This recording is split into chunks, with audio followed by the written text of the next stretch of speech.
Graça e paz, boa noite, a paz do Senhor Jesus Cristo. Estamos aqui para juntos falar da palavra de Deus. E desde já eu quero agradecer a cada um, quero agradecer também o professor Fábio. Mais uma vez estamos aqui juntos para falar da palavra de Deus, e nessa live a gente vai falar da carta de Paulo aos Romanos. A gente vai bater um papo sobre a carta de Paulo aos Romanos, que é muito interessante, né, professor? Amém. A paz do Senhor a todos. Com certeza a gente espera aí que vai ser uma noite de muito enriquecimento, de crescimento, de aprendizado para todos nós, com toda certeza. A carta aos Romanos é uma das cartas mais fantásticas da Bíblia, tem muitos ensinamentos, inclusive teológicos, né? Muitas questões teológicas são muito bem tratadas no livro de Romanos. Então eu tenho certeza que a gente vai conseguir aí aprender bastante com essa carta de Paulo. Durante nosso bate-papo aqui sobre a carta, se aparecer e surgir alguma pergunta, alguma dúvida, manda pra gente, enquanto o professor aqui vai estar comentando os capítulos, a gente vai estar aqui separando as perguntas e, na medida do possível, a gente vai estar respondendo também, né, professor? Com certeza. Muito bem. Bom, gente, vamos lá então. Vamos dar início. A gente vai falar sobre a introdução e logo após a gente vai falar sobre os capítulos, né, os temas muito importantes. O professor ele separou aí um material, um estudo muito importante a respeito dessa carta. Carta aos Romanos. Autor Paulo. Tema da carta: revelação da justiça de Deus. Data cerca de 57 depois de Cristo. Romanos é a carta de Paulo mais longa, mais teológica, mais influente. Quanto à sua influência, nós vemos, né, professor, na história dos pais da igreja, tinha essa carta como pano de fundo, e nós vemos então a reforma protestante tem por base Romanos 1,17, o justo viverá pela fé. Quando a gente começa a ler a carta aos Romanos, capítulo 1, versículo 1, nós vemos a autoria de Paulo ali confirmada. Ele diz: Paulo, servo do Senhor Jesus Cristo, chamado para apóstolo, separado para o Evangelho de Deus.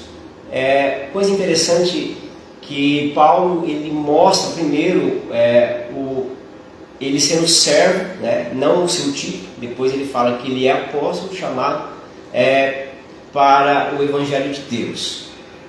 O professor vai estar falando mais sobre a introdução da carta, e fica conosco aí acompanhando, e vai ser uma bênção em nome de Jesus. Amém.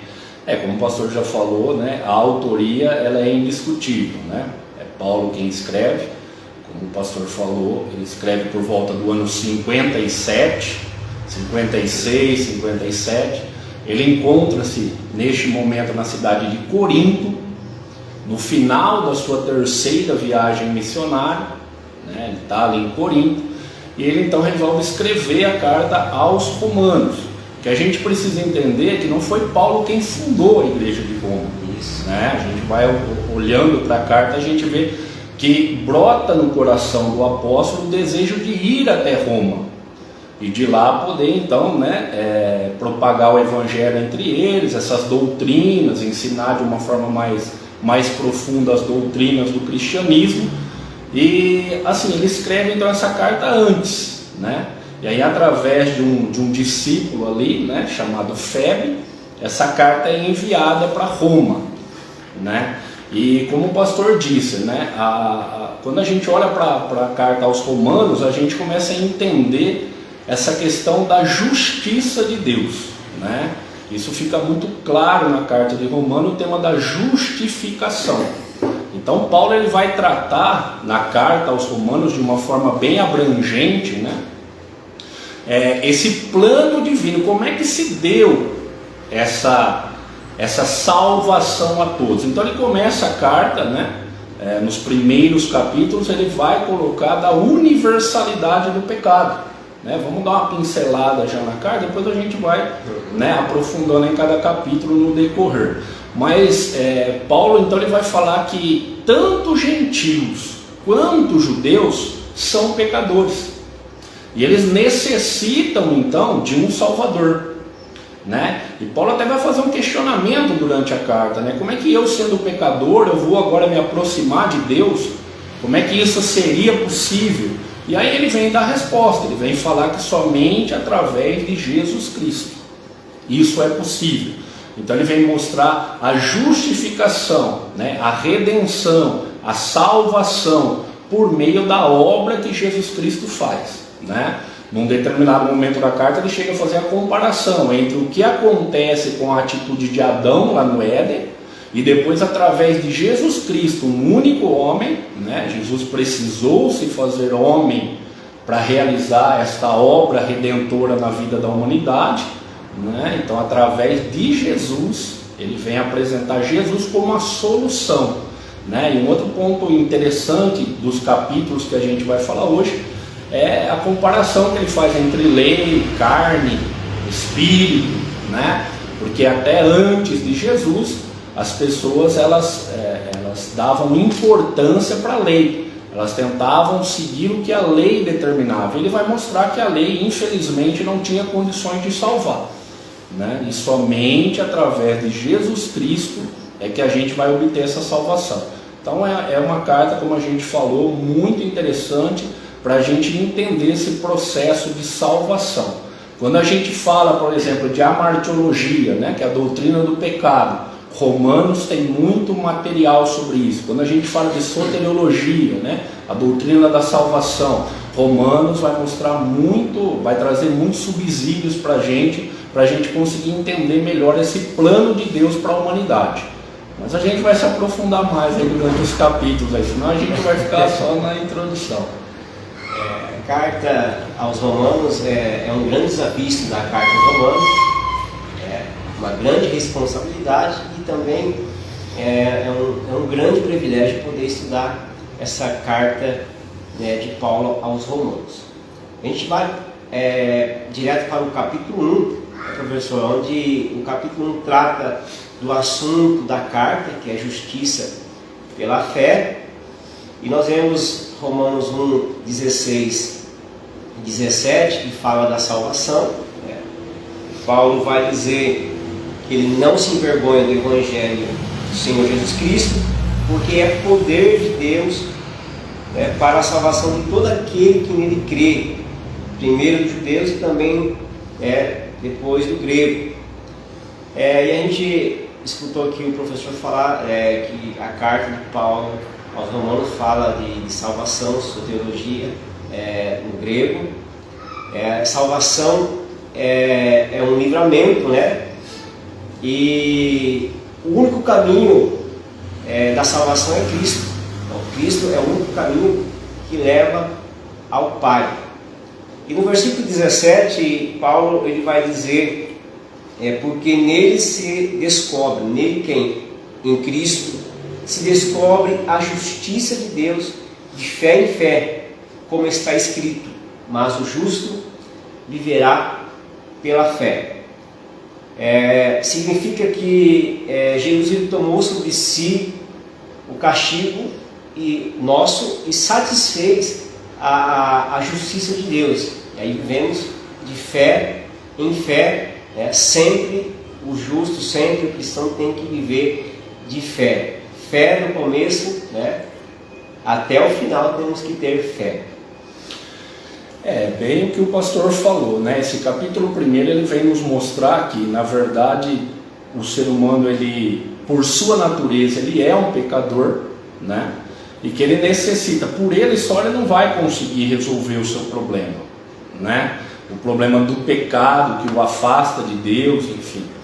Então ele vem falar do poder que há no Evangelho, porque quando a gente fala de Evangelho, né, a palavra em si ela significa boas novas, boas notícias. Que boas notícias são essas, né? O que é que o Evangelho vem revelar para nós de bom, trazer de notícia para a humanidade de bom? É que o Salvador veio, né? Então esse poder do Evangelho é o que? é o que Jesus Cristo encarnou, veio, habitou no meio de nós, né? E conseguiu, através do seu sacrifício vicário ali na cruz, conseguiu alcançar para nós o que não conseguiríamos. A lei não conseguiria, outros métodos não conseguiria, outras formas não conseguiriam fazer com que a justiça de Deus, porque se nós, sendo pecadores e Deus sendo justo, nós merecemos um castigo. Se o ser humano é pecador e Deus é justo, cabe a Deus punir o ser humano por causa do seu pecado, né? Então essa punição, essa justiça, quando a gente fala de justificação, a gente está falando de um termo jurídico. É como se a pessoa estivesse diante de um tribunal, e lá no tribunal, a hora de dar a sentença, a hora de dar o veredito, o juiz, né, colocasse que a punibilidade, quer dizer, a consequência daquela atitude da pessoa, ela não ia sofrer punição. Então isso na verdade é justificar, é se tornar justo perante Deus. Porque como é que um homem pecador vai chegar na presença de Deus? Né? Nós precisamos primeiro apagar, né? Não ter imputado a nós a consequência do pecado. Só que por nós não conseguiríamos, né? Então esses versículos que o irmão leu, 16, 17, né, vem falar desse poder para a salvação. Jesus é o único caminho para a salvação. Podem tentar apregoando outras formas de se alcançar salvação, de se alcançar, né, ser justificados perante Deus, ou seja, se tornar isento da punição perante Deus por outros caminhos. Alguns pregam que a gente sendo bom, a gente fazendo boas obras, isso iria aplacar o juízo de Deus, mas quando a gente lê a Bíblia com seriedade, a gente vê que na verdade não. A ira de Deus, a justiça de Deus, ela só vai ser aplacada, ela não vai recair sobre o ser humano se ele estiver firmado, crendo, pela fé, acreditando naquilo que Jesus fez por ele na cruz. Outra forma não há, não tem outra forma, é só o sacrifício de Jesus na cruz. E um detalhe, só o sacrifício de Jesus na cruz já é o suficiente. Né? Na época em que Paulo está escrevendo, existia muitos judaizantes, pessoas que colocavam outros requisitos além de Jesus para se alcançar a salvação, né? Sobretudo continuar observando a lei. A gente vai falar uns capítulos mais para frente acerca dessa relação de lei e Cristo, mas eles colocavam alguns requisitos da lei como ainda necessários para se alcançar salvação. Era como se estivesse falando, olha, Jesus veio, realizou a obra na cruz, só que não foi suficiente. Então, esse tipo de colocação, esse tipo de ensinamento, esse tipo de doutrina, ela fere o que a Bíblia nos diz. Jesus é suficiente. O que ele fez, e somente o que ele fez, e nada mais do que ele fez, é que nos vai dar salvação. Então a gente possa compreender que o único caminho para a salvação é Cristo. Jesus é o único caminho que leva ao Pai. Então, a gente está falando aqui sobre o capítulo 1, o assunto da carta é a justiça de Deus pela fé. E nós vamos ver também nesse capítulo 1 ainda, a partir do verso 18, que vai falar sobre a idolatria e a depravação dos gentios. E a Bíblia vai dizer que do céu se manifesta a ira de Deus sobre toda a iniquidade. Quando a gente fala ira de Deus, a ira de Deus é uma expressão da sua justiça. Não tem nada relacionado a rancor, a ódio, né? A vingança. Deus está nervoso. Deus é um Deus irado que quer castigar. A expressão ira de Deus, na palavra de Deus, para você entender, é uma expressão da sua justiça. É isso, professor? A gente não pode falar que Deus é justo se ele fecha os olhos para o pecado. Como é que Deus vai ser um Deus justo se as pessoas andam numa vida depravada, andam numa vida errante, e Deus não faz nada, não tem nenhum tipo de consequência? Que justiça seria essa? Né? Até a justiça humana, com todas as suas falhas e tudo, quando alguém transgride a lei, ele responde de alguma forma, né? Nem que não seja não ficando preso, pagando uma cesta básica, mas ele acaba tendo que pagar por algo que ele fez e que transgrediu a lei. Então, se a gente fala que Deus é justo, essa ira de Deus, não é Deus mordendo os lábios com raiva, eu vou pegar esse aí, eu vou judiar esse aí, eu vou... Não, de forma nenhuma. Ele simplesmente está aplicando a consequência da atitude que a pessoa decidiu levar. A nossa vida é uma decisão. Se a gente decidir obedecer a Deus, né, a gente vai colher os benefícios que Jesus conquistou na cruz. Se a gente decidir levar uma vida em desobediência a Deus, a gente vai colher a consequência da desobediência, que é essa justiça de Deus. Deus não vai punir a gente porque simplesmente ele é mau, ele é alguém ruim. Não, ele vai punir porque ele é justo. E diante do que a gente realizou, a gente vai receber então a consequência dessas nossas atitudes. A partir do verso 18, como o irmão falou, né, Paulo vai tratar do pecado especificamente dos gentios, daqueles que não eram judeus. E é interessante porque ali, como o irmão bem colocou, o verso 18 até o 32 ali, né, ele vai falar sobre a questão de idolatria, de imagens. Então, quer dizer, desde aquela época, as pessoas, sem temor a Deus, sem obediência a Deus, já procuravam uma outra forma, algo para substituir Deus, algo visível e palpável. Para o ser humano é muito mais fácil você acreditar em algo que você está vendo. Só que como a gente está falando aqui, né, falou agora há pouco, que o justo vive da fé, a fé é a gente acreditar naquilo que a gente não está vendo, mas que a gente tem certeza que vai acontecer, né? Então assim, a nossa fé é num Deus que é espírito, é um Deus que não é visível aos nossos olhos, é a Ele a quem a gente tem fé, que Ele controla todas as coisas, que Ele é esse justo juiz e a quem nós devemos prestar contas. Mas o ser humano, a gente vê já nesse capítulo 1, Paulo relatando da depravação dos gentios, ele já vai falar que os gentios tinham por esse costume, substituir a imagem de um Deus santo, um Deus poderoso, um Deus criador de todas as coisas, por figuras de aves, de répteis, enfim, né? Fazer imagem de escultura, o que já era proibido, o que já era, né, o que Deus já pedia para não fazer no Antigo Testamento, né? E no Novo novamente, ele vem repetir isso. A gente não tem que fazer imagem de nada que possa estar no céu, na terra ou debaixo da terra. Essa é a ordenança de Deus. Nós temos que adorá-lo crendo que ele existe e que é galardoador dos que o buscam, como escreve o autor de Hebreus, né? Que a gente até já tratou aqui de Hebreus também. Mas enfim, a gente tem que crer nesse Deus invisível, né? Há um hino que fala um Deus invisível, mas real, um Deus que está em contato conosco, um Deus que cuida de nós, um Deus que é zeloso, né? Então a gente tem que crer nisso. Então a gente vê aí que uma parte do erro, da idolatria, do erro, né, dos gentios, era fazer esse tipo de coisa. Quando a gente lê o verso 26 e o verso 27, a gente verifica um outro problema aí, que também até hoje, né, continua aí, vamos dizer, atingindo a humanidade que não tem reverência a Deus, né, que não obedece a Deus, que é a questão do homossexualismo.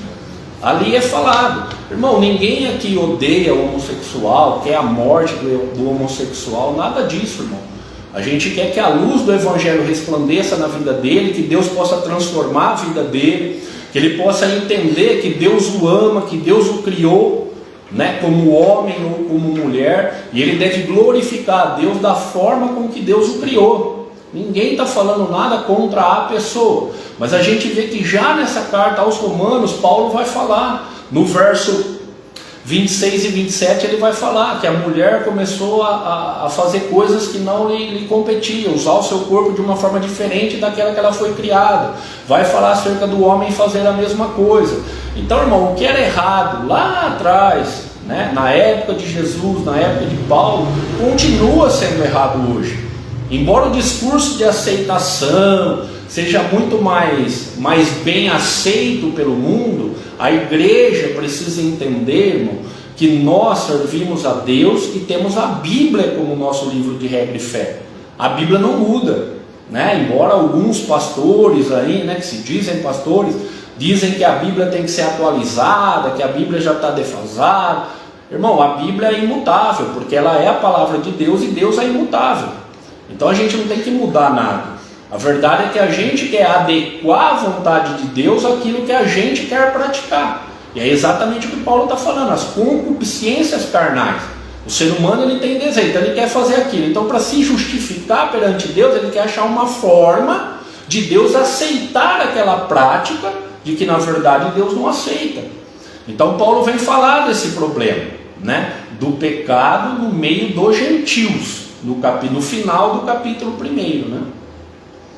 Ok, que bênção, né? Paulo então ele direciona para os gentios, como o professor acaba de falar, e nós vemos que no capítulo 2 ele vai direcionar agora para os judeus, né? Para Deus não há acepção de pessoas, né? No capítulo 2, Paulo vai falar da impertinência, né? Ausência de arrependimento dos judeus. Paulo vai mostrar que tanto os gentios quanto os judeus, eles precisam igualmente da salvação, não é isso, professor? Sim, sim. Ele vem falar que não há diferença. Inclusive, ele faz um alerta muito mais grave aos judeus. Por quê? Porque os judeus conheciam qual era a vontade de Deus. Talvez o gentio, o senso, né, de certo ou errado para o gentio, era a sua própria consciência. Então, às vezes ele falava, isso é certo, isso é errado. Era algo próprio dele, né? Para algumas culturas alguma coisa é certa, outra já não é tanto, enfim. Então era isso que regava, que dirigia, né, as decisões, as atitudes. Quando ele agora se volta para os judeus, ele vai mostrar, olha, vocês têm a lei de Deus. Quando ele fala da impenitência, né, da falta de arrependimento, ele vai falar de um coração endurecido. Ou seja, eles conheciam a vontade de Deus, mas não se deixavam levar pela vontade de Deus. Continuavam nas suas velhas práticas, né? A gente vê muito na época de Jesus critica muito isso nos religiosos da sua época, né? Quando ele vem encarna aqui, a gente vê isso nos evangelhos, ele faz uma crítica muito severa acerca da hipocrisia dos líderes religiosos. Porque eles aparentavam ser religiosos, eles aparentavam ser obedientes à vontade de Deus, mas na verdade o coração dele estava muito longe. Jesus chegou a repetir o que Isaías tinha dito lá no Antigo Testamento, né? Os lábios professavam Deus, falavam de Deus, mas o coração estava totalmente distante, estava longe. Então é isso que Paulo vem repreender também os judeus, né? Fala, olha, vocês tinham a lei, vocês conheciam qual era a vontade da lei, a vontade de Deus para vocês, só que vocês não deram ouvidos, vocês não deixaram com que a lei transformasse. A gente vai até ver que a lei realmente dificilmente iria fazer alguém nascer de novo, né? Mas eles tinham o padrão divino. Qual era o padrão divino? Então eles tinham uma responsabilidade, é o que a Bíblia diz, quanto mais a gente conhece, maior responsabilidade a gente tem.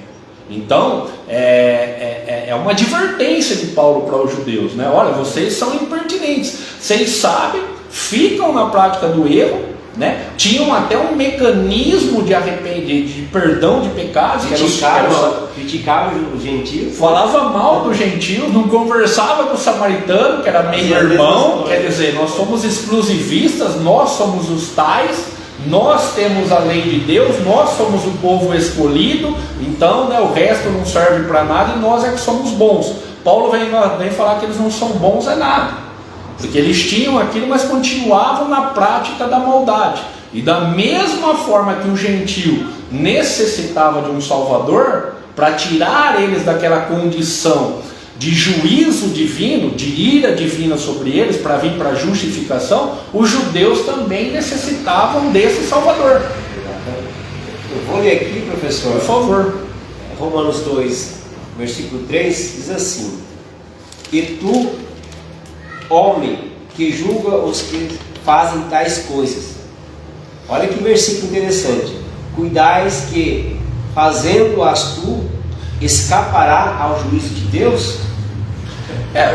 Os judeus, desde o princípio, quando a gente lê o Antigo Testamento, pastor, a gente vê que eles já tinham essa ideia de que eles podiam pecar, que eles podiam errar, que eles podiam andar isolados de Deus, né, distantes de Deus, que de qualquer forma Deus amava eles de tal forma que Deus não iria castigá-los, que Deus somente ia julgar e castigar as nações ímpias, as nações vizinhas, as nações pagãs, né? E a gente vê ao longo da história de Israel que Deus mostrou para eles que não era bem assim.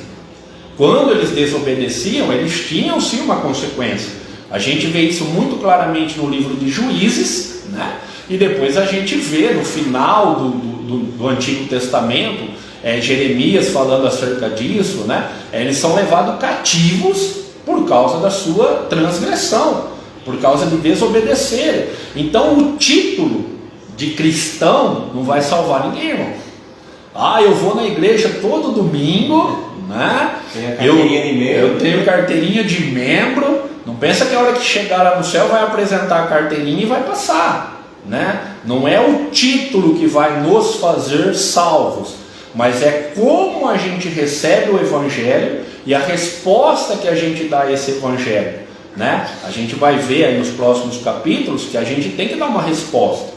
A gente recebe isso de Cristo e a resposta nossa é viver novidade de vida. Não viver mais na carne, mas começar a viver no Espírito. Então tem essa participação. Se a gente conhecer a Bíblia de Gênesis e Apocalipse, mas a gente não tiver uma mudança de vida, não tiver uma mudança, uma novidade de vida, mudar os nossos velhos hábitos, deixar a vontade carnal e começar a fazer a vontade de Deus, infelizmente, irmão, a gente está indo na igreja aquecebando. Não nasceu de novo, né? Não nasceu de novo. Nicodemos faz uma pergunta muito clara para Jesus: o que eu preciso fazer para herdar o reino? E Jesus também é muito claro para ele: você precisa nascer de novo. Se não nascer de novo, não nascer de novo, quer dizer, todas as nossas práticas antigas, irmãos, elas não nos conduzem à salvação.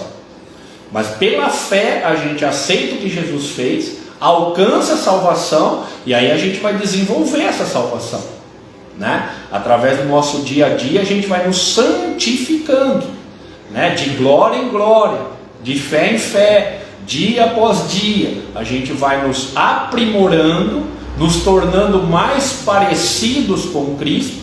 Nós nunca vamos atingir o patamar de Cristo, nunca, mas nós temos que ter Ele como modelo, algo a ser buscado, algo a ser alcançado. E se a gente não fizer isso, aceitei Jesus, me batizei, né? E agora pronto, a gente vai ver isso muito claramente no capítulo 6, né? Que faz uma alusão ao batismo. Se eu me batizo e depois continuo do mesmo jeito, eu não matei o velho homem. Aí não tem condições de a gente desfrutar de todos esses benefícios que Jesus conseguiu para nós lá na cruz do Calvário. Certo, então a gente falou do capítulo 1, do capítulo 2, e agora a gente vai falar do capítulo 3. O 4 e 5 trata quase do mesmo tema, né, do mesmo assunto, que é o assunto da carta, a justificação pela fé em Cristo Jesus. Então a gente já vai já comentar esses 3 capítulos juntos, que tratam do assunto da carta aos Romanos. O capítulo 3, o versículo 1 até o versículo 21, Paulo vai dizer que todos estão debaixo do pecado, e não há um justo, e não há temor a Deus. E 2 coisas que Paulo sempre ele fala, né, ele cita nos seus escritos, é justificação e a redenção. A redenção é um resgate mediante um pagamento de um preço. Jesus ele fez esse resgate, ele pagou esse preço, né, professor? E a justificação ela produz vários resultados na vida do crente, né? A justificação torna a pessoa como justa diante de Deus. A pessoa pode se apresentar diante de Deus, né? E a paz também ela entra na vida da pessoa. Sendo justificado pela fé, temos paz com Deus, capítulo 5, mediante, através de Cristo Jesus. A justificação, ela significa uma mudança de posição diante de Deus, de condenado para justificado. E esta é a única maneira do homem ter comunhão com Deus, de poder se apresentar a Ele sem culpa, e ali declarar justo, estar em Deus como justo. É isso, professor? Sim. Então, o capítulo 3, 4 e 5 vem falar dessa situação. Então ele vem desenvolvendo a questão do pecado, ele fala que gentios pecaram. O que a gente precisa entender, Porque às vezes a gente olha para as cartas e hoje elas estão divididas em capítulos e versículos. Então a gente às vezes imagina que quando começa um novo capítulo, pronto, morreu aquela ideia anterior e está começando uma outra coisa. E não, a carta é escrita do versículo 1 até o último versículo, de uma forma inteira. Ele vem desenvolvendo uma ideia. Então quando a gente muda de capítulo, na verdade ele está dando continuidade à ideia que estava nos capítulos anteriores. Então, como a gente vê, ele vem desenvolvendo essa questão do pecado. O gentio peca, o judeu, pelo fato de ser judeu, não está livre de errar e do castigo divino. Precisa de salvação, todos, Então agora ele começa a desenvolver, todos pecaram, e agora? O que nós vamos fazer? Então ele começa a trabalhar essa questão da justificação e da redenção, que são necessárias, como o pastor bem colocou, no caso da justificação, ele muda a gente de posição, A gente perante Deus era condenado, a gente merecia a ira divina por causa do pecado, mas a justificação por Jesus Cristo, ela muda a posição, e a gente passa agora a ser justo. A gente já não sofre mais a ira, a gente já não tem que pagar pelo preço, como o pastor também colocou, da redenção, um pagamento para resgate, Então a gente já não tem mais que fazer este pagamento por nós mesmos. Jesus pagou isso por nós. Então, pela fé, recebendo isso de Jesus, a gente está justificados e fomos modificados de escravos do pecado, agora passamos a pertencer a Cristo Jesus, E como diz lá, salvo engano é João, que diz, ou é Pedro em uma das epístolas, que nós fomos comprados foi por um alto preço. Pedro, Me ajuda aí. Vai falar que nós não fomos comprados por qualquer coisa, ouro ou prata. Nós somos resgatados pelo sangue de Cristo.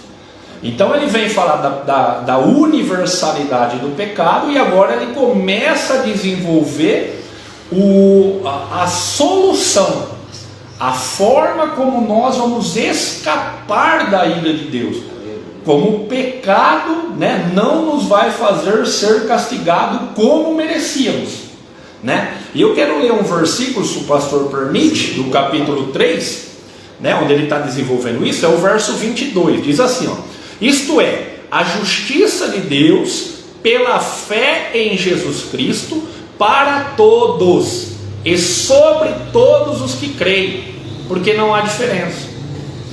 Então todos os que creem em Jesus vão receber esse benefício. Não existe um grupo específico, não é só judeu, Tanto gentios como judeus precisam de salvação. E Deus, através de Jesus Cristo, Ele realizou, então, Ele deu solução para o problema do pecado, para todos, sobre todos, os que creem. Aí que está o detalhe, aí que está a nossa participação. Muita gente fala assim, a gente não tem participação nenhuma na salvação. Realmente, na concretização da salvação na cruz, nós não tivemos participação nenhuma. Jesus realiza tudo, e ao terminar tudo diz, está consumado, tetelestai, não há nada mais a ser feito, não é necessário mais nada. Mas e agora? Isso é para todos, isso é sobre todos, só que é os que creem. Então qual é a nossa parte? Crer nisso, aceitar isso que é gratuito. Quanto que paga para ir para o céu? Não, nada, É gratuito. É graça, a gente recebe pela fé isso. né? Então é para todos, não tem diferença. Ah, mas muita gente fala isso, né? Mas eu fui bom a vida inteira, daí vem lá um que matou, que estuprou, que... Irmão, se ele verdadeiramente aceitar a Jesus, morrer para ele, nascer de novo e começar a praticar novas obras em Cristo Jesus, Jesus tem o poder de perdoá-lo. Quanto maior o pecado, onde o pecado abunda, superabunda a graça. Não há limite para a salvação. Não há ninguém que não possa ser alcançado. A única coisa que impede alguém de ser salvo é resistir, é não querer, é não crer. É falar, não, isso não serve para mim, isso não é suficiente, eu acredito que não seja dessa forma. Aí é uma escolha da pessoa. Livre-arbítrio, né? É o livre-arbítrio, exatamente. Então a pessoa decide que não quer aquilo. Deus não obriga ninguém, só que Deus disponibiliza isso para todos, por meio da fé em Jesus Cristo. Então, irmãos, a possibilidade de você, de eu, de o pastor, dos irmãos que estão assistindo, dos irmãos que virão a assistir a este vídeo, a oportunidade está em crer em Jesus Cristo, pela fé, e poder desfrutar de tudo isso, irmão. Imagina que bênção, irmão. Tem muita gente correndo atrás de carro, de casa, isso é interessante, irmão, tudo bem, satisfaz a gente aqui, traz um certo prazer para a gente aqui, mas imaginar, irmão, que nós merecíamos o castigo, nós merecíamos o inferno, nós merecíamos a eternidade afastados de Deus, e um homem que não precisava fazer aquilo, mas que por amor ele faz aquilo por nós. Ele nos abriu a porta de sairmos. Ele decidiu, ninguém toma a minha vida, eu a dou,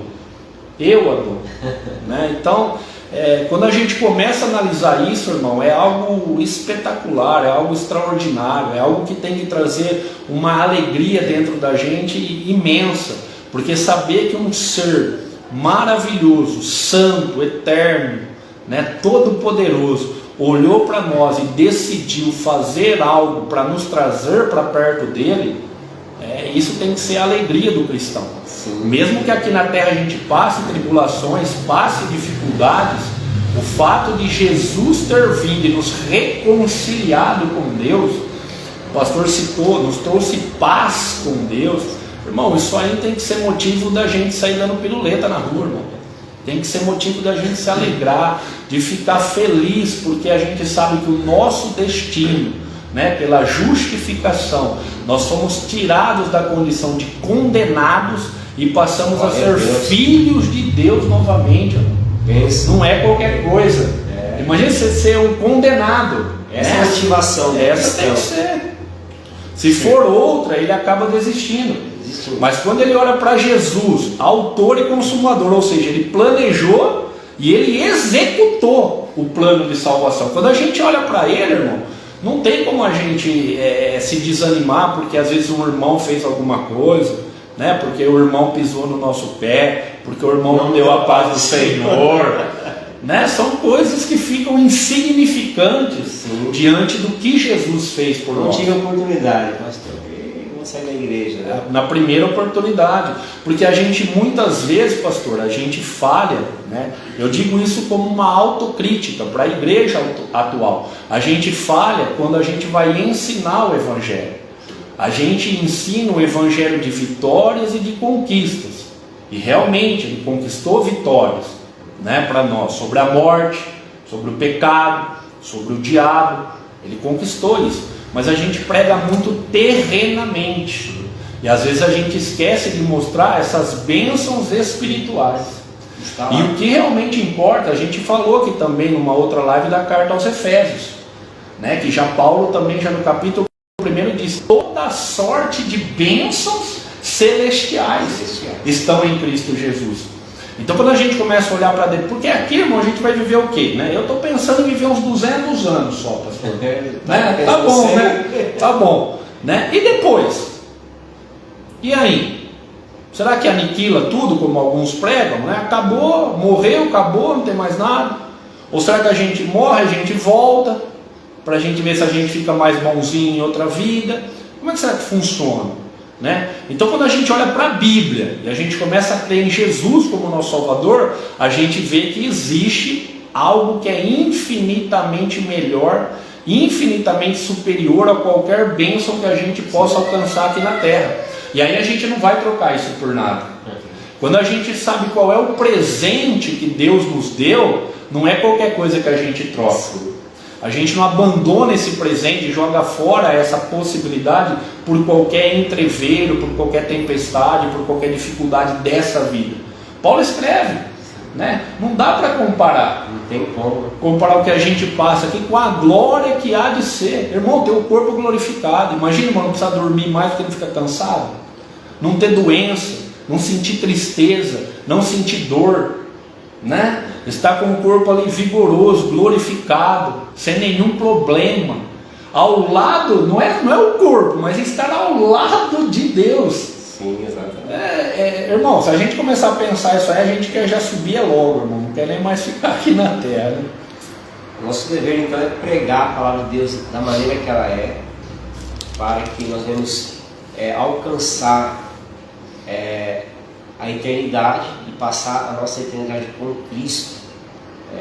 Não podemos pregar diluindo a palavra de Deus para agradar. Temos que pregar para apacentar, para instruir, né? Para que as pessoas ouvem o Evangelho, creem no Evangelho, que é poder de Deus para a salvação de todo aquele que nele crê, né?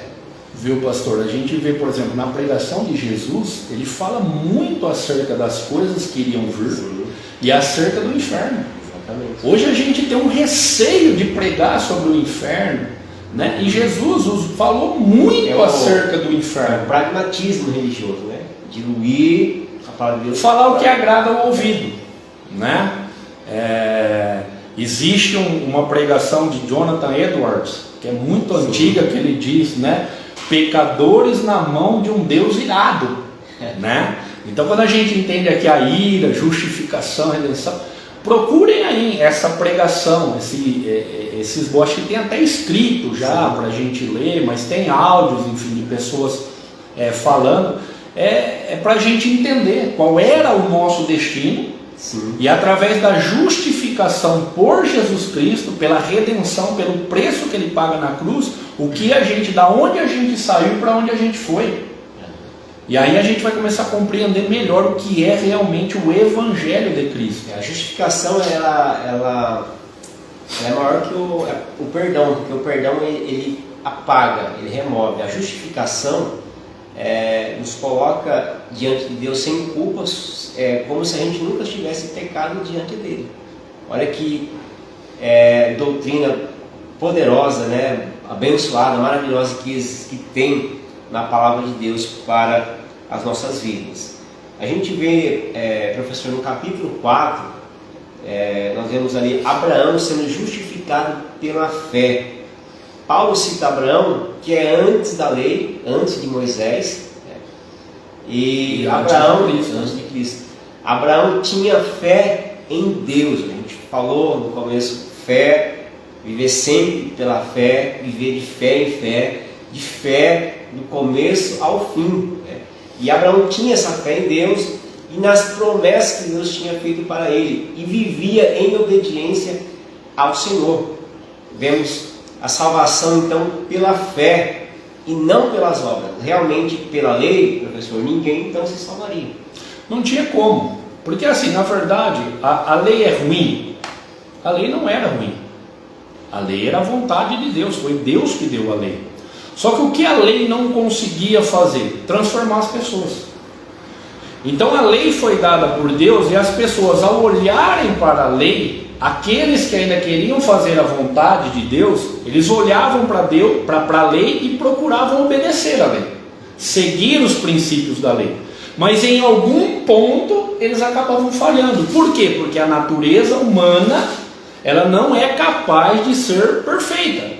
A natureza humana não é capaz de santificar-se por si mesma. Então eles guardavam muitas coisas, né?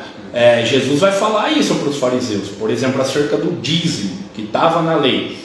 Ele fala: vocês dão dízimo das menores hortaliças, Ou seja, vocês cumprem esse requisito, só que vocês não têm a transformação de vida, né? Então, quer dizer, em outros pontos vocês falham. Vocês fazem muitas coisas exteriores, fazem muitos rituais, mas em outros pontos vocês falham. Então, na verdade, a lei ela não salvava, ela mostrava o pecado. Paulo vai desenvolver essa ideia porque ele fala assim: enquanto não tinha lei, eu estava vivo, né? Acho que, salvo engano, é no capítulo 7 que ele desenvolve essa ideia. A gente vai chegar lá, mas já pode adiantar alguma coisa. Ele vai falar: olha, enquanto não tinha lei, eu estava vivo. Quando foi dada a lei, eu olhei para a lei, eu vi que eu estava morto, porque daí a lei mostrava o quão pecador eu sou. Agora, Cristo é diferente da lei. Por quê? Porque Cristo, além de falar para a gente, ó, você deve agir dessa forma, você deve mudar as suas atitudes, Ele nos dá ferramentas, Ele nos dá meios para que a gente consiga modificar. Então não é nós que vamos lutar para nos modificar, nós vamos morrer. A gente tem que entender que nós, o eu, a carne, tem que morrer. E aí a gente vai viver pelo Espírito. E aí o Espírito vai nos ajudar nesse processo de melhora, de santificação. Então não tinha como a lei salvar. Todos aqueles que foram salvos no Antigo Testamento não foram salvos porque obedeceram à lei, mas foram salvos pela fé em Cristo. Mas como se Cristo ainda não tinha vindo? Eles tinham fé de que o Messias viria, ele viria. Então a única coisa que muda é o olhar. Hoje nós olhamos para trás, nós olhamos para o que Cristo já realizou na cruz. Aquele pessoal do Antigo Testamento, eles olhavam para o futuro, eles olhavam para o que Cristo iria realizar na cruz. Então eles estavam esperando esse Salvador, eles estavam esperando esse Messias, e eles procuravam viver em temor e obediência a Deus, porque eles acreditavam que esse Messias viria, né? Então a lei, as nossas obras, a forma da gente agir, não tem como nos salvar. Só a fé em Jesus Cristo. Só a fé em Jesus Cristo. Glória a Deus, é imensa. A gente viu então aí o capítulo 3, 4 e 5, que trata do... Eu posso só, antes da gente pular para o capítulo 6... eu queria ler rapidinho e dar uma... É o capítulo 4, o último versículo, que é o 25, diz assim: o qual por nossos pecados foi entregue e ressuscitou para a nossa justificação. E aí o 5:1, o pastor já até citou esse versículo, mas vamos: sendo pois justificados pela fé, temos paz com Deus por nosso Senhor Jesus Cristo. O que chama a atenção aqui? De novo, é a obra de Jesus Cristo. Irmão, a gente não pode tirar isso da mente. A gente tem que ficar batendo nisso a live toda, todas as vezes que a gente for pregar, todas as vezes que a gente for ensinar, dar aula em escola bíblica, em núcleos de teologia, a gente tem que bater. Só Jesus, só Jesus. Como que Ele nos justificou? Né? Porque o salário do pecado, qual que é? A morte.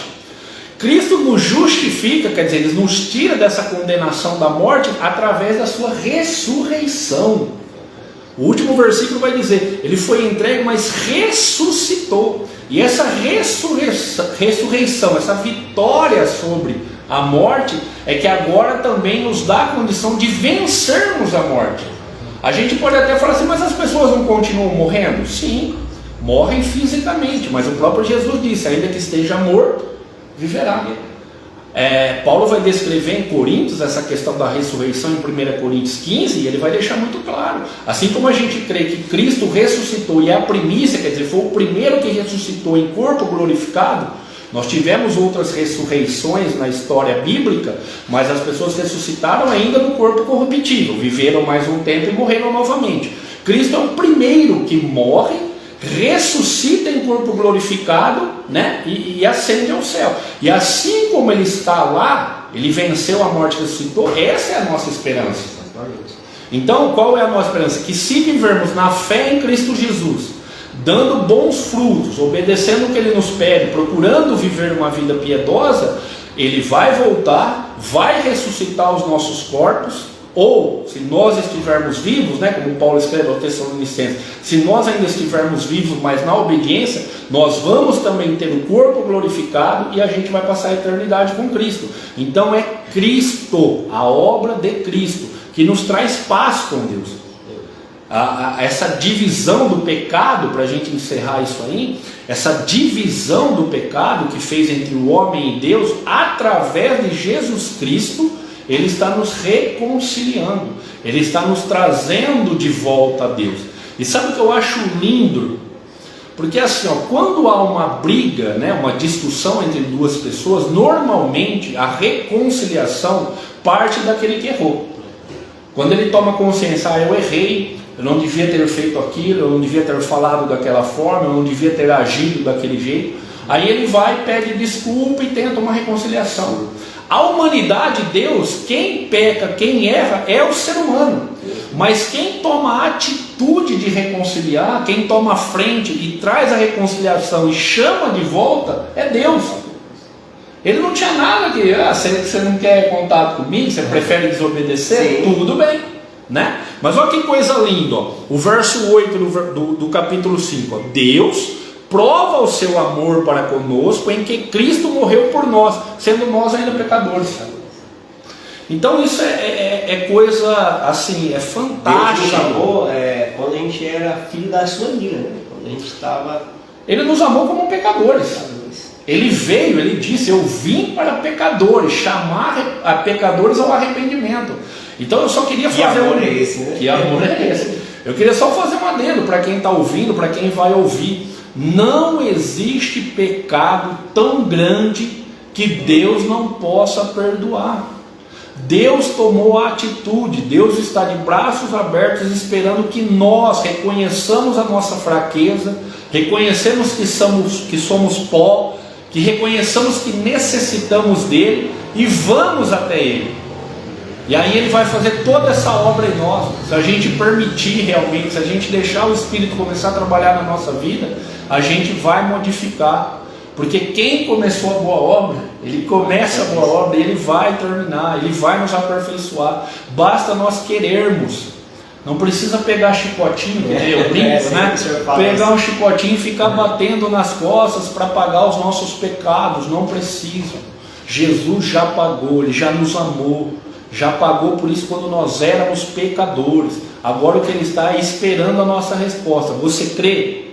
Você quer isso para a sua vida? Então venha e desfrute disso. Ele não vai te perdoar, ele já te perdoou há mais de 2000 anos atrás, na cruz ali, né? Fazendo a expiação por nossos pecados e pagando a nossa dívida. Que nós possamos, irmãos, desejar e aguardar a redenção do nosso povo. Jesus disse que a vossa redenção está próxima. Jesus Cristo está próximo de nos transformar esse corpo corruptível num corpo de glória, né? É o que a gente espera, porque nesse corpo a gente fica cansado, a gente desanima, a gente começa a olhar para a situação e parece que o mal está vencendo o bem. E aí, se a gente olhar com esse prisma da nossa carne, terrenamente, a gente pode correr o risco de realmente desanimar, de parar. Mas é quando a gente começa a olhar para esse lado espiritual, para a promessa que Deus fez para nós, aí a gente se reanima e a gente fala, vale a pena perseverar mais um pouco. A volta está iminente, pode acontecer hoje, né? Pode acontecer amanhã, pode demorar 100 anos, mas vai acontecer. Então a gente tem que estar o quê? Crendo no que Jesus fez e nas suas promessas, que ele realizou na cruz e nas suas promessas, crendo nisso, e aí praticando o que ele nos pede para praticar, que não é pesado, né? Muita gente acha que é difícil, irmão, fazer o que Jesus pede para a gente fazer não é pesado, desde que nós estejamos com a ajuda dele. Se a gente quiser fazer por nós, a gente vai cansar, a gente vai parar. Mas se a gente estiver com Cristo ao nosso lado, com o Espírito Santo nos conduzindo, não tem cansaço, não tem fadiga, não tem nada disso. A gente vai se renovando, o homem exterior vai se corrompendo, mas o interior vai se renovando a cada dia.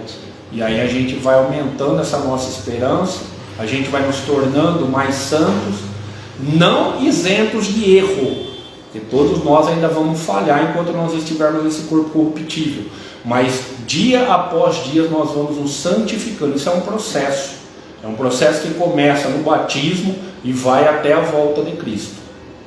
Que bênção, professor, que maravilha, que você venha tomar posse toda a palavra que você está ouvindo, e que a palavra de Deus venha alcançar corações que está sedento e faminto da presença do Senhor.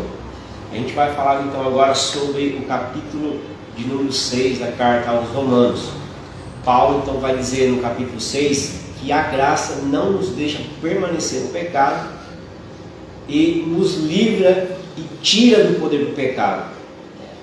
E também no capítulo 6 Paulo vai contestar uma ideia errônea de que uma pessoa pode continuar no pecado sem estar livre da condenação, né? É uma distorção da graça e da misericórdia de Deus. O crente ele demonstra que está em Cristo por estar morto para o pecado. Sim, sim. Na verdade havia uma ideia assim: se a graça de Deus, se o que Jesus fez para perdoar todos os pecados é algo tão grandioso assim, então eu posso continuar pecando. Eu continuo pecando porque Deus já providenciou uma forma desse meu pecado ser perdoado, então eu posso continuar na prática do pecado, né?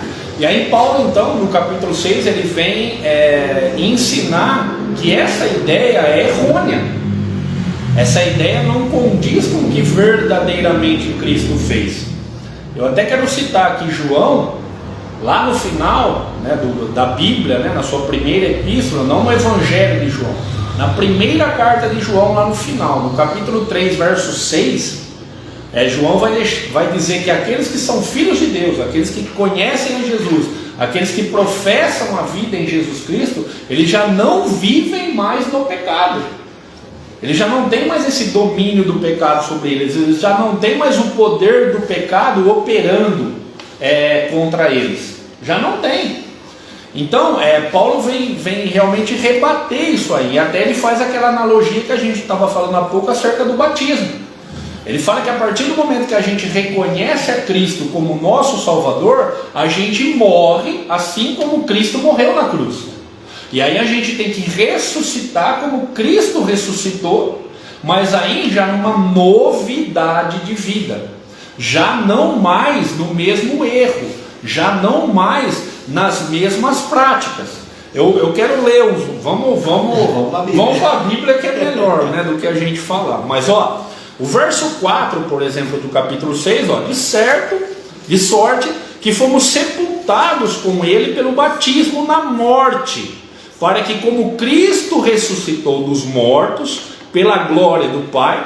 Agora é que vem o detalhe: a gente morreu com Cristo, ressuscitamos com Cristo, e aí vem: assim andemos nós também em novidade de vida. Não adianta eu falar, eu vou me batizar, aí eu vou lá, morro, né, porque o batismo representa a morte e a ressurreição. Então eu vou lá, eu morro, eu saio da água representando a ressurreição.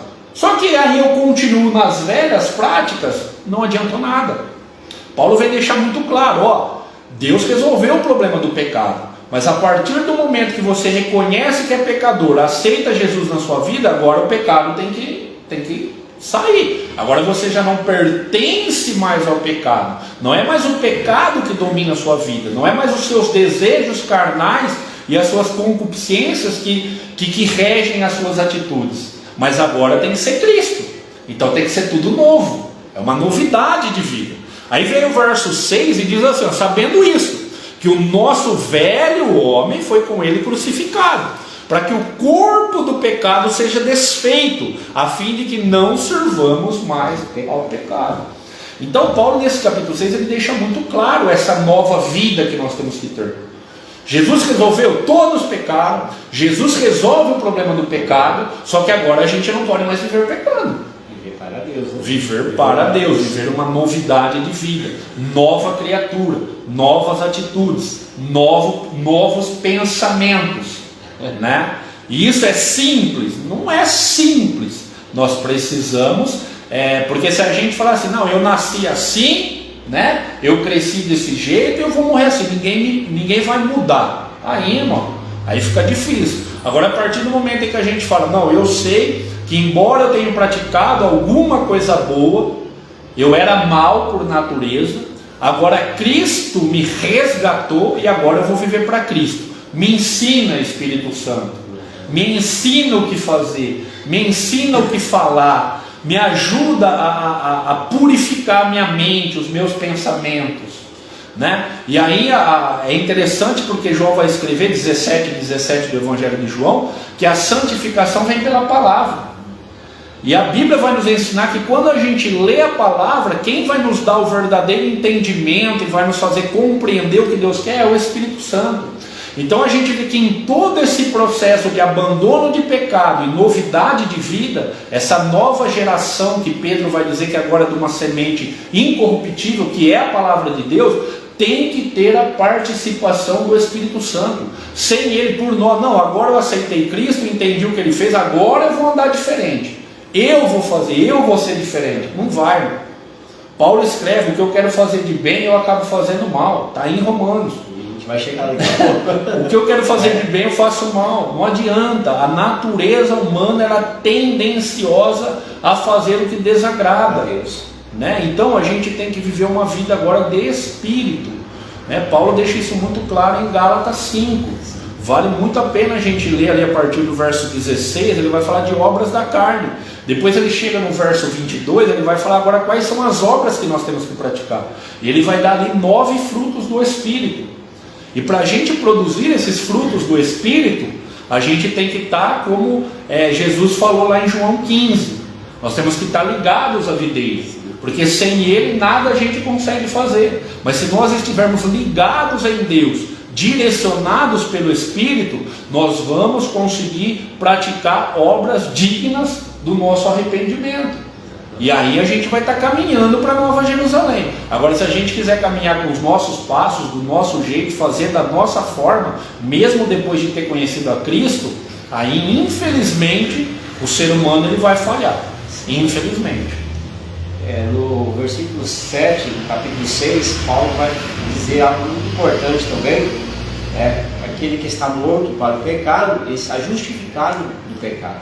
Mais uma vez aí, a palavra justificação, né? Mais uma vez. É isso, professor. A gente vai agora para o capítulo número 7. Vamos só reforçar, eu tinha anotado aqui só para a gente ler. O 14 e o 23 do capítulo 6. Aí a gente já pula para o 7. Só para a gente entender bem essa história. Olha só o que diz o 14. Porque o pecado não terá domínio sobre vós. Não estáis debaixo da lei, mas debaixo da graça. Certo? Então o pecado já não tem mais domínio.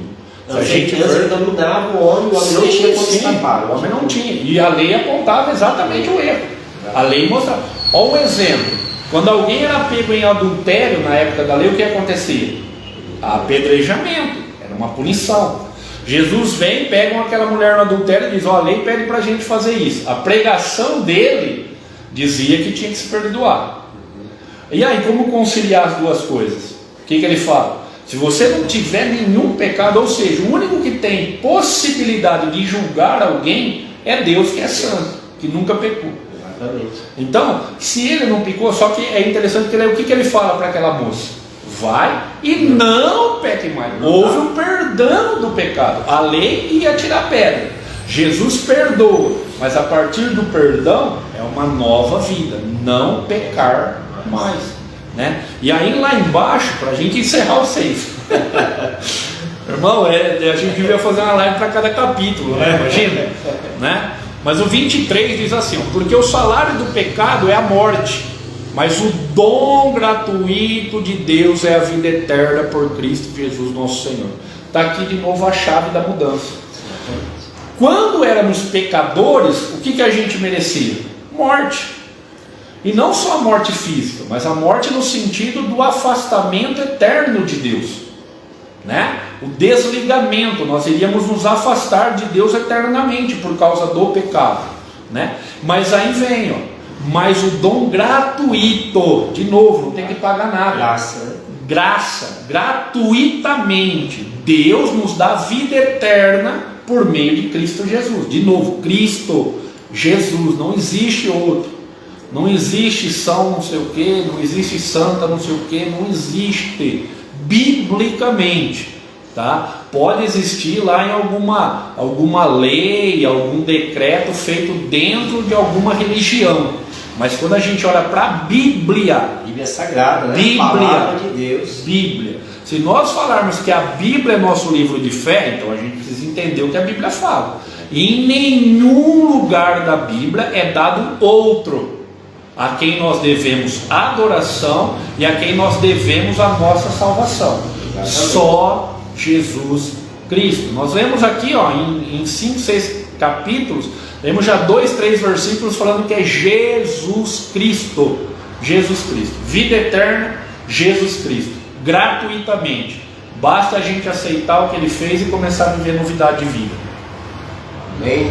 Vamos para o capítulo 7. Que é complicado, esse é complicadinho. Esse é complicadinho. 7, Paulo vai dizer que estamos mortos à lei e servimos a Deus também em novidade de vida. Já não dependemos da lei e dos sacrifícios para sermos aceitos diante de Deus. O professor vai comentar. Vamos para lá. nós aí. Esse capítulo 7, na verdade, Paulo volta a essa questão de lei, carne e espírito, né? Então ele vem novamente ao ponto. Por quê? Porque ele escreve para judeus também. Haviam judeus em Roma, né? Muitos judeus. Roma era a capital, né, do império, era o lugar ali onde o pessoal ia, né? Vamos dizer, como a gente saísse do interior e fosse para São Paulo conseguir a vida, porque lá o salário é melhor, enfim, tem mais oportunidades. Então muita gente ia para Roma, né? Então ele está escrevendo para judeus. Então ele quer mostrar novamente essa questão da lei, da carne e do espírito, né? E aí ele vai usar algo interessante, porque a gente vê que ele vem desenvolvendo a questão da morte. Exatamente. De morrer para o pecado, de morrer para a lei. E aí ele começa o capítulo 7 falando acerca de um casamento. Ele fala, enquanto a mulher está casada com seu marido, ela está presa a ele, vamos dizer, ela está casada a ele, ela não pode ter outros maridos. Mas quando o marido falece, o que acontece? Ela fica livre para adquirir, vamos dizer assim, para contrair um novo casamento. Então Paulo vai trabalhar essa ideia. A lei morreu em Cristo Jesus. Quando Cristo diz eu cumpri a lei, quer dizer, a lei apontava o pecado. O pecado era um problema sem solução para a humanidade. Cristo vem e resolve esse problema. Ele mata o pecado e ele mata a lei. Se nós estivermos nele, nenhuma condenação há, que é o próximo capítulo. Isso. Então quer dizer, se a gente vive em Cristo Jesus, o pecado já não tem mais poder sobre nós, a ira de Deus já não recai sobre nós, enfim. A lei já perdeu o sentido, porque qual era o sentido da lei? Mostrar que se você transgredisse aquilo, a ira de Deus ia recair sobre você, você pagaria um preço por ter desobedecido aquilo. Em Cristo esse preço foi pago. Então a lei perdeu o sentido, ela deixou de existir. Então Cristo agora é essa nova aliança. Então, vamos dizer assim, a humanidade estava casada com a lei é que mostrava a vontade de Deus. A lei é morta. Agora a gente não está mais ligado na lei. Agora a gente tem a liberdade de contrair um novo matrimônio com Cristo Jesus, que, convenhamos, é um marido bem melhor do que a lei, né? Porque é graça, né? É favor imerecido. A gente não precisa, como já disse, pegar chicotinho e ficar assim. Não precisamos de nenhuma atitude, a não ser o que? Aceitar o que Cristo fez e começar a viver de acordo com o que Cristo nos pede. Então Paulo ele vai trabalhar essa ideia de que a lei acabou, né? O verso 8, verso 6 vai dizer assim, ó, mas agora estamos livres da lei, pois morremos para aquilo em que estávamos retidos. Ou seja, a gente estava preso à lei, mas agora Cristo vem, cumpre a lei e nos dá um novo caminho. Exatamente. Uma nova oportunidade, uma nova forma de nos relacionarmos com Deus. Então, ó, morremos, né? Para que servamos em novidade de espírito e não na velhice da letra. Então assim, muita gente às vezes usa aquela questão da lei mata e tudo, e fala, não precisa estudar a Bíblia. Agora, não, irmão, não é, Paulo em nenhum momento está dizendo isso. Ele está falando da antiga aliança, como as pessoas tinham que obedecer a Deus, exatamente, como as pessoas tinham que obedecer a Deus, como as pessoas conseguiam expiar os seus pecados. Então estava tudo descrito na lei, quais eram os requisitos para isso. Agora Cristo, com o seu Espírito, a gente já não precisa estar aqui, é que nem ele falou, agora está na tábua do nosso coração. Se nós vivermos espiritualmente, tudo que nós precisamos fazer já vai estar guardado no nosso coração. Só que como é que a gente vai carregar o nosso coração do que precisa ser feito? Lendo e estudando a palavra. É ela que vai mostrar para ele, agora é assim, você deve fazer isso, você tem que deixar de fazer aquilo, você precisa, exatamente, renunciar ao eu e começar a viver o que Deus quer para nós. Só que a gente não tem mais a necessidade de ir lá e verificar, ô, pessoa que me condena. Não, Cristo nos tirou dessa velha condenação, onde a gente estava preso, e nos deu essa novidade no Espírito. Mas isso não rasgou a Bíblia. Sim, isso não rasgou a palavra de Deus. A palavra de Deus continua sendo o norte para as nossas vidas. Exatamente. Só que agora a gente não tem só o rigorismo da lei. Nós temos a palavra de Deus e temos o Espírito Santo para nos ajudar a praticar o que a palavra pede. O que sem o Espírito era impossível. Sim. Era impossível. Mais alguma coisa? Eu acho que o 7 é por aí. Né? Bem rapidamente, mas o 7 fala dessa história aí. Vamos viver agora pelo Espírito. Pena que está chegando no último capítulo, a gente vai dividir. De hoje, né, pastor? De hoje.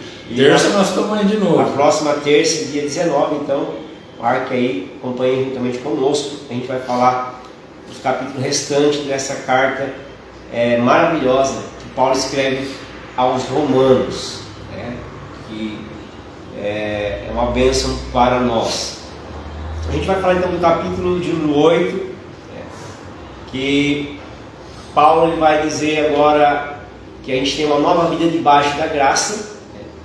Ele vai falar das primícias do Espírito Santo, que é a esperança, a intercessão e a eleição.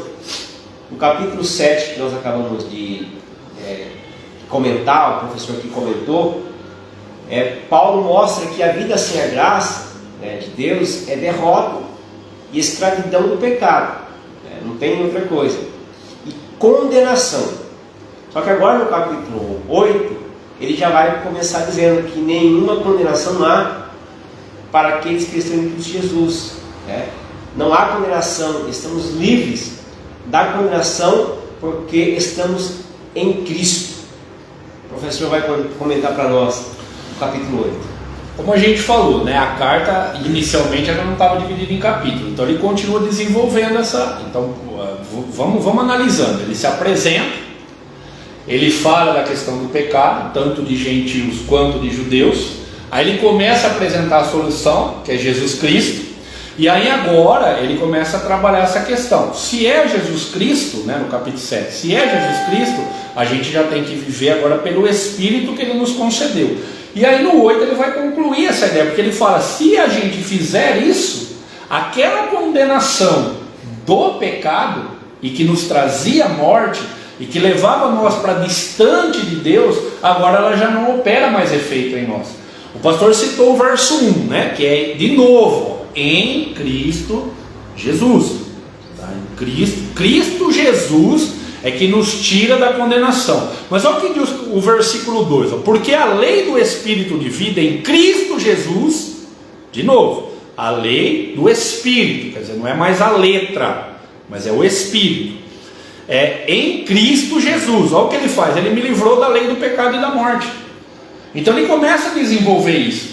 E aí mais à frente ele vai dizer, então se a gente recebeu isso, eu já não sou mais devedor da carne, eu já não tenho de mais fazer as práticas da carne, eu já não tenho de mais tentar através de mim mesmo cumprir o que a lei exigia, porque agora eu tenho que viver uma vida espiritual, eu não tenho mais que viver na carne.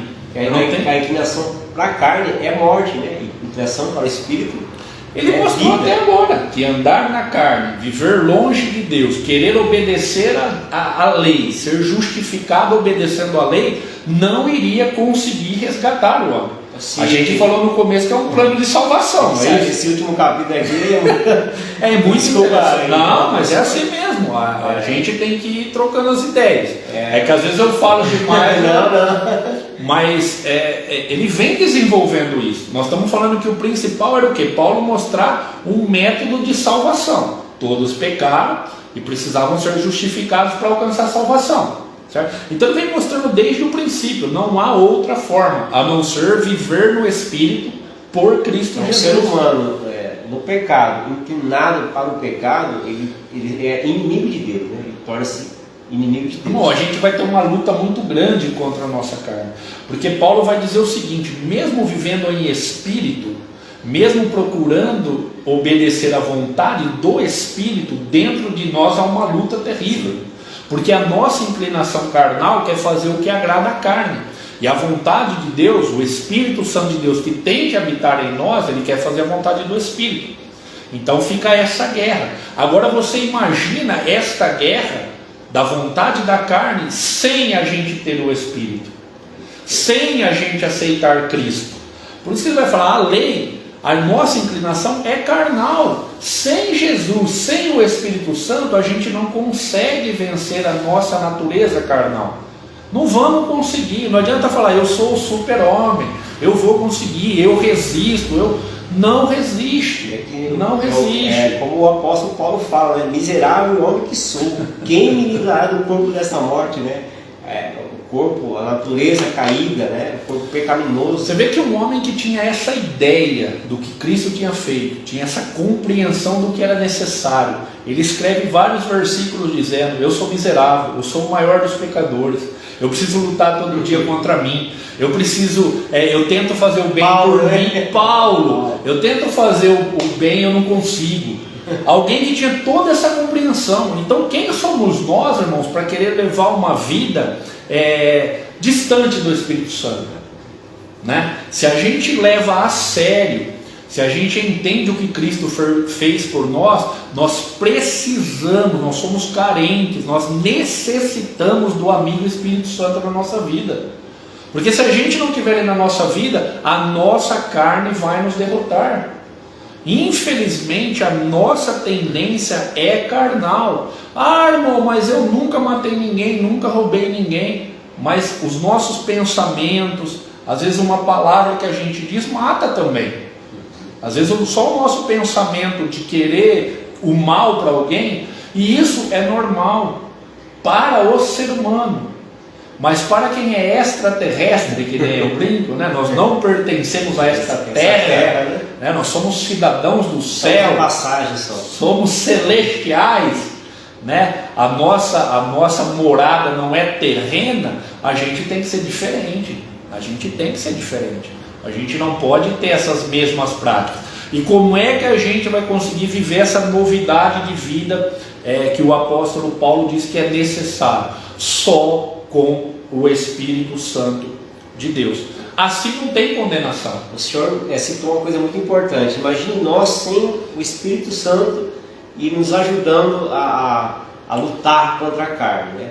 E a pessoa que ela não se converteu, a pessoa que não nasceu de novo, ela tem uma luta desigual, porque ela não tem o Espírito Santo. Está lutando ela contra a própria natureza carnal e sobre o adversário das nossas almas que quer nos levar a transgredir a vontade de Deus. A pessoa continua cativa, presa. O capítulo 8 até chega a falar isso, né? Que volta para a escravidão da carne, né? Vai escravizar novamente.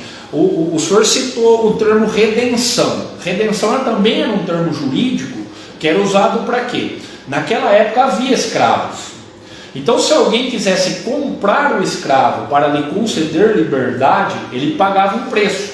Ele chegava para o dono, o escravo era como se fosse uma mercadoria. Então ele chegava e falava: quanto vale esse escravo? Era dado um preço. Ele ia lá, pagava esse preço e resgatava o escravo. Aí, lógico, ele podia continuar sendo dono, escravizando, ou ele podia dar liberdade. Então quando a gente fala que Cristo nos libertou, por quê? Essa redenção. Nós éramos escravos do pecado, da nossa vontade. Eu não quero fazer, é o que Paulo falou, eu não quero fazer isso, acabava fazendo. Nós éramos escravos, não tinha como a gente sair daquilo. Cristo vem, paga um preço, que a gente já até citou, não é ouro, não é prata, é sangue. Paga um preciosíssimo, paga um preço, e nos tira dessa escravidão, nos dá liberdade.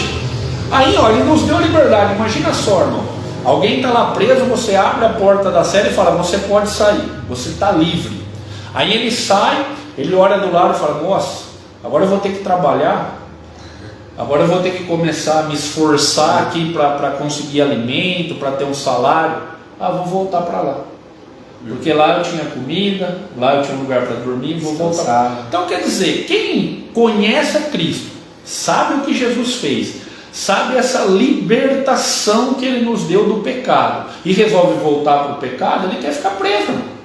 Ele não quer liberdade, ele quer permanecer preso naquilo, na escravidão. Isso vai lhe trazer prazer carnal, isso vai satisfazer a sua carne. Só que qual é a consequência disso? O afastamento de Deus. Então assim, eu vivo, né? Existe muito por aí, né? A vida é uma só, uma vida só, vou fazer o que eu quero, vamos aproveitar, a gente não sabe o dia de amanhã. São pessoas que têm essa visão terrena. Elas não compreenderam esse plano de salvação, e que depois que a gente partir desta terra, existe uma consequência, né? Muitas pessoas dizem assim, né? Que todos os caminhos levam a Deus. E outro dia eu comecei a analisar isso aí, realmente. Sim. Todos os caminhos levam a Deus, mas só tem um caminho que leva ao Pai, que é Jesus Cristo. Porque todos vão comparecer, pecadores ou não pecadores, ou salvos, vão comparecer perante Cristo. Uns para vida eterna, outros para condenação eterna. Então se a gente não tiver, né, pelo menos nós que estudamos a Bíblia, né, a gente que procura se dedicar, se a gente precisa ter essa consciência. Se eu desobedecer deliberadamente a Deus, continuar vivendo no pecado, Jesus Cristo não teve, o que Ele realizou na cruz não teve efeito nenhum sobre a minha vida. E aí eu vou sofrer a consequência disso, né? E agora, se eu aceitar isso pela fé e deixar o Espírito Santo trabalhar, eu já não sou mais escravo da carne.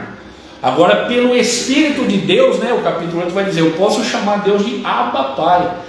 Ele já não passa a ser um Deus que julga, um Deus que tem que derramar a sua justiça, a sua ira sobre o pecado, mas Ele passa a ser o nosso Pai. Nós somos adotados, nós nos tornamos filhos de Deus novamente. E aí a gente vai comparecer diante do Pai, né? E não diante do juiz. Não diante do juiz, é que nem o senhor falou, todos vão comparecer diante de Deus. A igreja, os salvos vão comparecer diante do Pai, e o Pai, Ele tem ali as suas heranças para repartir, para dar aos seus filhos.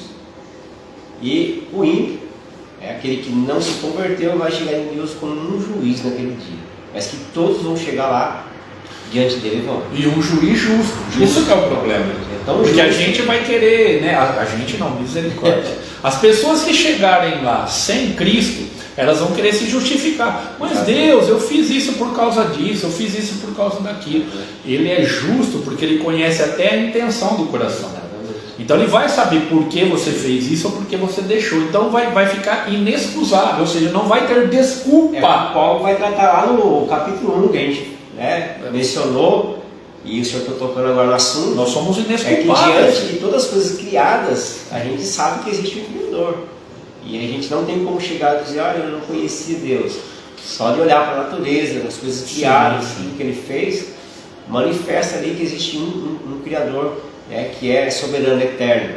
Então não tem como o homem se justificar, porque ele é justo, é um juiz justo e temível naquele dia, né? Vai ser um juiz justo. A gente olha para o juiz da terra, ele conhece os fatos que estão ali, as provas que foram juntadas no processo. Deus conhece tudo. Muita coisa vai estar encoberta aos olhos das pessoas, mas nada consegue se encobrir dos olhos de Deus. Então tudo que fizermos, nós vamos dar conta, inclusive de palavras ociosas. Às vezes a gente acha pecado eu matar, eu roubar, eu adulterar, essas coisas, meu Deus, isso é pecado, né? Palavras ociosas, nós vamos prestar contas disso. Talvez não vai tirar a nossa salvação desde que a gente modifique essa nossa forma de falar. Mas a gente tem que entender que pequenas coisas que vão contra a vontade de Deus também são pecado.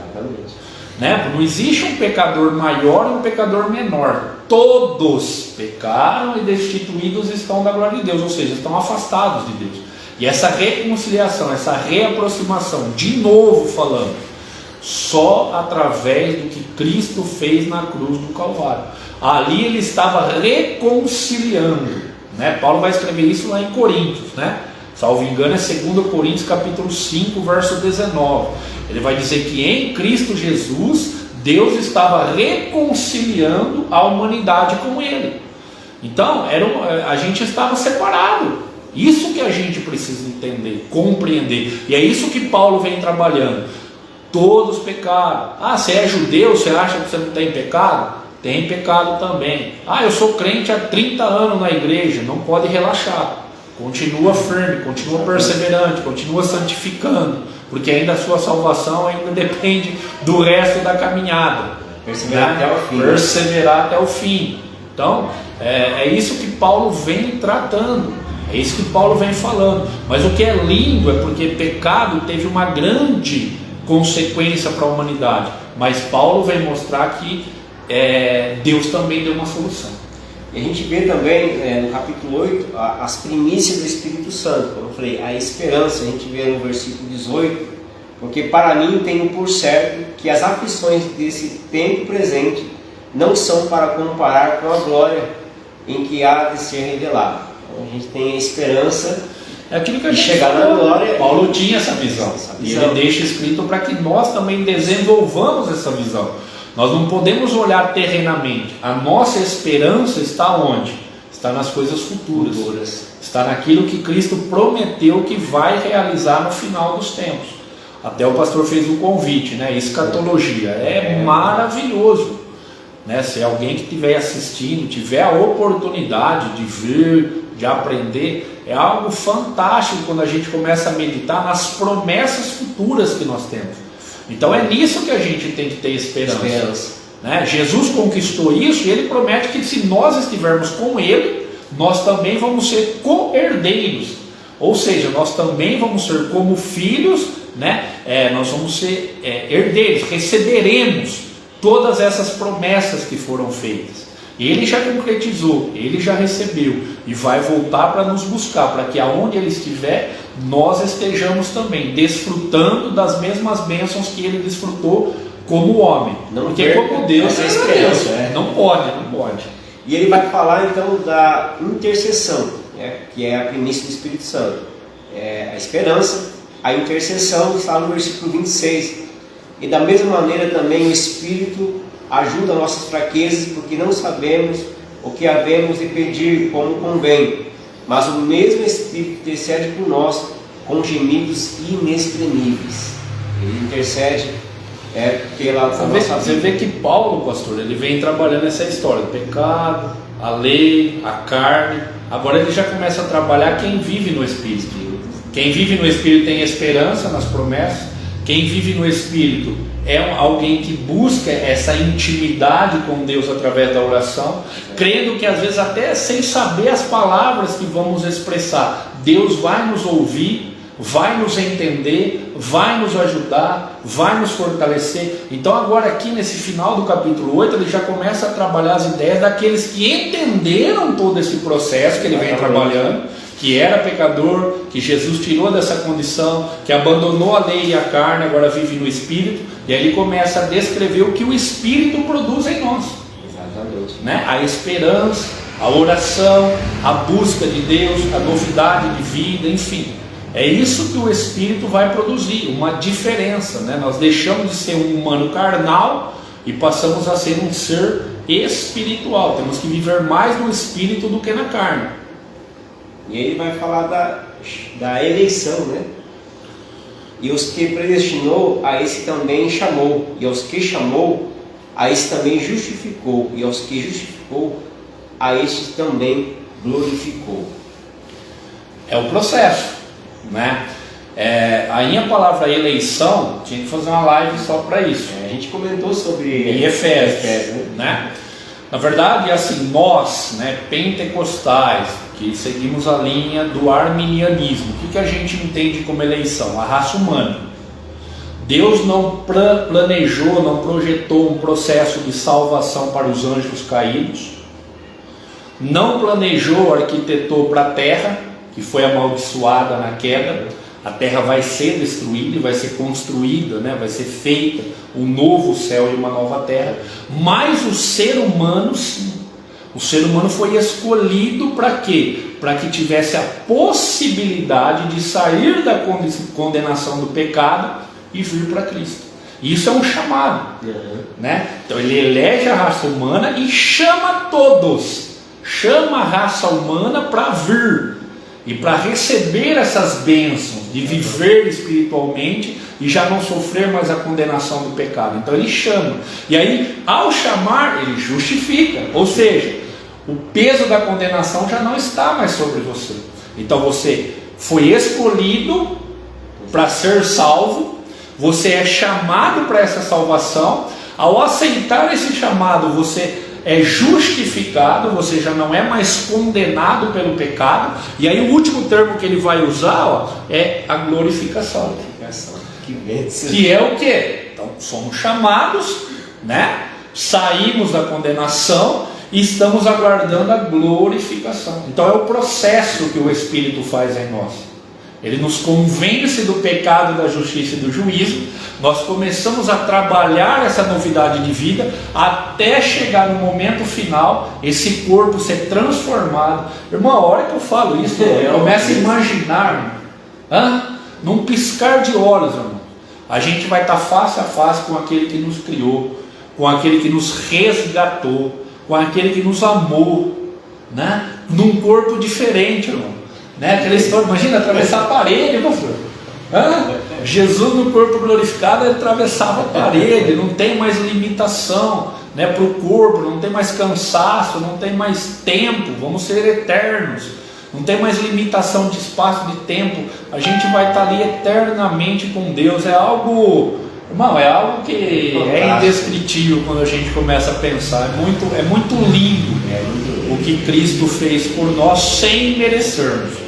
Então, que nem Paulo diz, salvo engano, no 8 ou no 7, nós somos devedores, né? Se a gente entendesse o quanto a gente deve a Cristo, e não é dever dinheiro, irmão, é gratidão, é sermos gratos a Deus, sermos gratos em tudo, como Paulo vai escrever. A gente não teria como pagar. Não teria. Jesus fez por nós. Nós éramos escravos e o preço da nossa escravidão, que nem eu dei o exemplo. Os escravos humanos tinham preço, alguém que tinha muito dinheiro ia lá e comprava. Mas o preço do pecado, não é ouro, prata, coisa que corrompe, né? Nenhuma coisa corruptível, nem $1 bilhão iria conseguir nos comprar novamente. Só o sangue do Cordeiro. Então, assim, é algo, irmão, que a gente tem que dar muito crédito, ser muito grato, né? Viver a nossa vida verdadeiramente mostrando gratidão a Deus, né? Porque tem muita gente que pensa que vai servir a Deus de medo de ir para o inferno, e na verdade não. Quando a gente entende o que Deus fez por nós, a gente passa a ser escravos de Cristo por gratidão, por gratidão e não por obrigação ou por medo de condenação. Essas coisas ficam no segundo plano quando a gente entende o que Deus fez por nós. A gratidão nossa, ela supera todas essas outras coisas.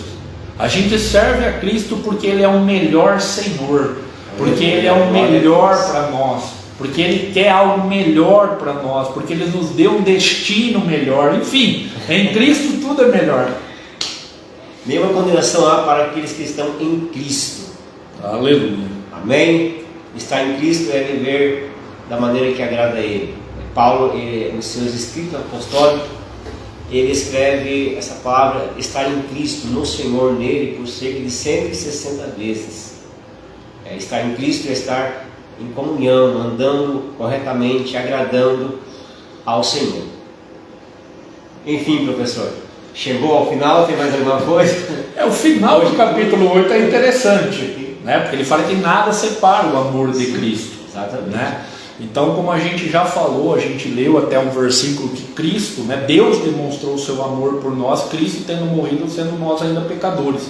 Então, assim, o amor de Cristo por nós, nada vai separar. Nada. Seja coisas terrenas, que ele cita, sejam coisas espirituais, potestades, ossos, nada vai nos separar. Mas aí a gente fala, então todo mundo está salvo, porque o amor de Cristo nada separa? Não.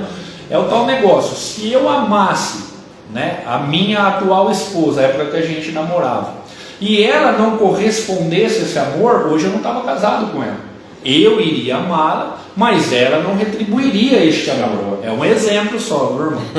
Né? A gente está casado, mas é um exemplo. Imagina só, a pessoa quando é jovem ama alguém, ele quer se casar, quer se relacionar, né, com alguém, quer criar uma vida junto com aquela pessoa, mas aquela pessoa rejeita esse amor, o amor dele continua, ele até continua, né, amando, tendo apreço, mas o relacionamento não acontece.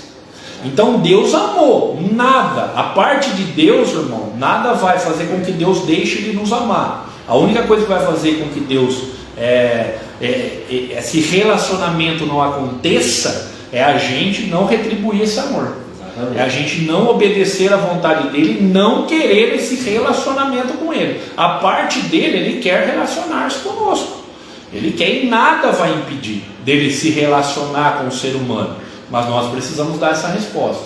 Sim, eu aceito este amor, eu quero este amor, eu também quero amar como Cristo amou, e eu quero viver a eternidade casado com este homem amoroso, que foi Jesus Cristo.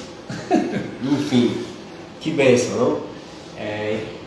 Concluímos o capítulo 8, creio que sim. Se o senhor não tiver mais nenhum detalhe, eu creio que a gente chegou ao final. E aí a semana que vem a gente vai entrar num tema interessante, que é a parte mais de Israel, né, que Paulo vai falar ali 9, 10 e 11, e depois uma parte, né, como é comum nas cartas de Paulo, né, ele começa tratando de assuntos teológicos, e depois da metade para o final, ou mais para o final da carta, ele sempre traz praticidade, né, aplicabilidade à nossa vida. Então a gente vai ver que do 12 para frente ali são coisas que a gente tem que aplicar no nosso dia a dia. Chorar com o que chora, né, falar bem de quem fala mal. Tem umas coisinhas difíceis ali para se fazer, mas aí ele vai ensinar então coisas do dia a dia depois, né, desse início teológico que é um tratado de teologia nesses primeiros capítulos de Romanos. É uma grande defesa da fé, a carta de Paulo aos Romanos. Contra inúmeras heresias. É o maior tratado